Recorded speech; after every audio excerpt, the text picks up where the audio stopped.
요한계시록 12장 1절에서 17절 말씀. 하늘에 큰 이적이 보이니 회를 옷 입은 한 여자가 있는데 그 발 아래에는 달이 있고 그 머리에는 12별의 관을 썼더라. 이 여자가 아이를 베어 해산하게 되매 아파서 애를 쓰며 부르짖더라. 하늘에 또 다른 이적이 보이니 보라, 한 큰 붉은 용이 있어 머리가 7이요 뿔이 10이라. 그 여러 머리에 7 왕관이 있는데 그 꼬리가 하늘의 별 3분의 1을 끌어다가 땅에 던지더라. 용이 해산하려는 여자 앞에서 그가 해산하면 그 아이를 삼키고자 하더니 여자가 아들을 낳으니 이는 장차 철장으로 만국을 다스릴 남자라. 그 아이를 하나님 앞과 그 보좌 앞으로 올려가더라. 그 여자가 광야로 도망하며 거기서 1260일 동안 그를 양육하기 위하여 하나님께서 예비하신 곳이 있더라. 하늘에 전쟁이 있으니 미가엘과 그의 사자들이 용과 더불어 싸울세 용과 그의 사자들도 싸우나 이기지 못하여 다시 하늘에서 그들이 있을 곳을 얻지 못한지라. 큰 용이 내쫓기니 옛뱀 곧 마귀라고도 하고 사탄이라고도 하며 온 천하를 꿰는 자라. 그가 땅으로 내쫓기니 그의 사자들도 그와 함께 내쫓기니라. 내가 또 들으니 하늘에 큰 음성이 있어 이르되 이제 우리 하나님의 구원과 능력과 나라와 또 그의 그리스도의 권세가 나타났으니 우리 형제들을 참소하던 자 곧 우리 하나님 앞에서 밤낮 참소하던 자가 쫓겨났고 또 우리 형제들이 어린 양의 피와 자기들이 증언하는 말씀으로써 그를 이겼으니 그들은 죽기까지 자기들의 생명을 아끼지 아니하였도다. 그러므로 하늘과 그 가운데에 거하는 자들은 즐거워하라. 그러나 땅과 바다는 화 있을진저 이는 마귀가 자기의 때가 얼마 남지 않은 줄 알므로 크게 분내어 너희에게 내려갔음이라 하더라. 용이 자기가 땅으로 내쫓긴 것을 보고 남자를 낳은 여자를 박해하는지라. 그 여자가 큰 독수리의 2 날개를 받아 광야 자기 곳으로 날아가 거기서 그 뱀의 낯을 피하여 1때와 2때와 반때를 양육받으매 여자의 뒤에서 뱀이 그 입으로 물을 강같이 토하여 여자를 물에 떠내려 가게 하려 하되 땅이 여자를 도와 그 입을 벌려 용의 입에서 토한 강물을 삼키니 용이 여자에게 분노하여 돌아가서 그 여자의 남은 자손 곧 하나님의 계명을 지키며 예수의 증거를 가진 자들과 더불어 싸우려고 바다 모래 위에 서 있더라. 아멘. 하늘에서 일어난 전쟁, 즉 미가엘과 그의 사자들이 용과 싸워 이긴 후 패배한 용은 하늘에서 땅으로 쫓겨나는데요. 성경은 이 용을 옛뱀, 마귀, 사탄이라 분명히 밝히며 온 천하를 꾀하는 자라고 말합니다. 이 사탄은 창세 이전부터 천사로 존재하다가 하나님을 배신한 후 인간을 타락시키는 자로 활동해왔고 예수 그리스도의 십자가로 인해 결정적인 패배를 당했죠.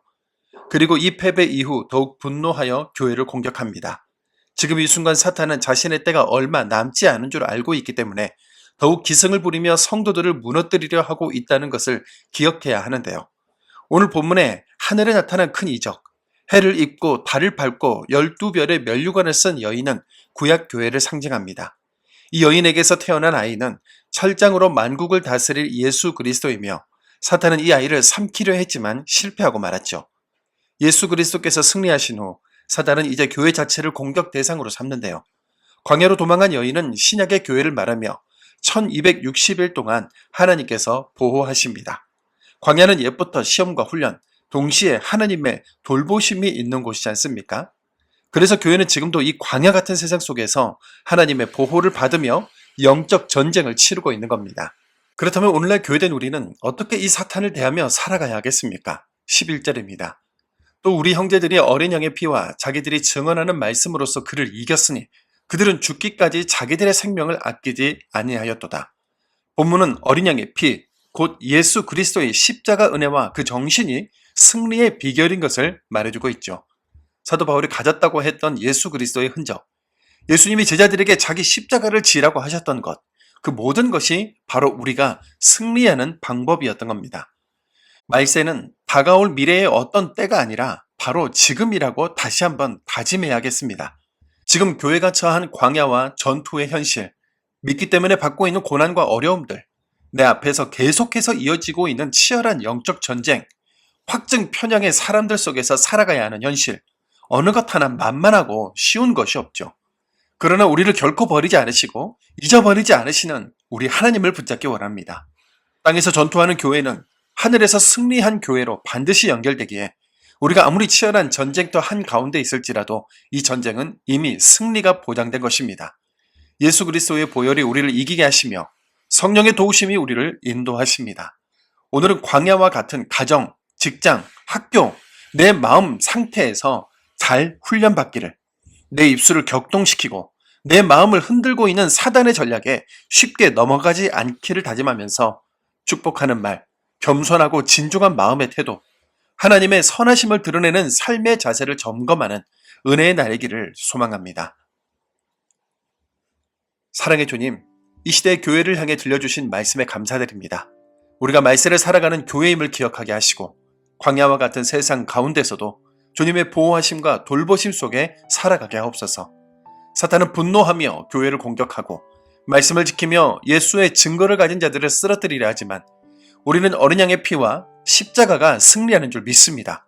우리를 위해 십자가에서 승리하신 예수 그리스도를 붙들게 하시고 끝까지 믿음을 지키며 증인의 삶을 살아가게 하옵소서. 마침내 하늘의 찬양에 참여하는 승리하는 교회로 서게 하여 주옵소서. 예수님의 이름으로 기도드립니다. 아멘.